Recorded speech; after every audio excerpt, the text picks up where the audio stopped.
ময়মনসিংহ নগরে চার্জে থাকা মুঠোফোন বিস্ফোরণে দগ্ধ হয়ে এক চিকিৎসকের মৃত্যু হয়েছে।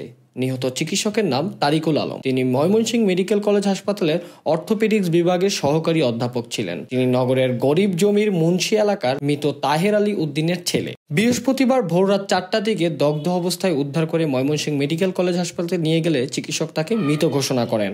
স্বজনদের বরাত দিয়ে পুলিশ জানায় তারিকুল ডিউটি শেষে রাত 1টার দিকে নিজ বাসায় ফেরেন। তিনি আলাদা একটি কক্ষে একা ঘুমাতে যান। ওই সময় নিজ বিছানার পাশেই প্রতিদিনের মতো মোবাইল ফোন মাল্টিপ্লাগে চার্জ দেন। মুঠোফোনটি বিস্ফোরিত হলে দগ্ধ হন ঘুমন্ত তারিকুল। এতে তার 2 হাত, বুক, নাক, মুখ পুড়ে যায়। আওয়াজ পেয়ে পরিবারের লোকজন দরজা খুলে তারিকুলকে উদ্ধার করে হাসপাতালে নিয়ে যান। সেখানে চিকিৎসকরা তাকে মৃত ঘোষণা করেন।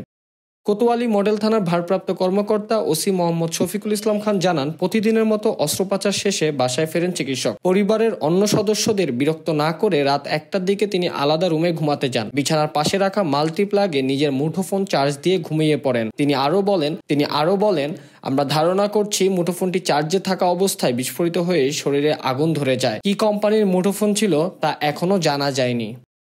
ইমদাদ ইয়ামিন, ঢাকা ট্রিবিউন।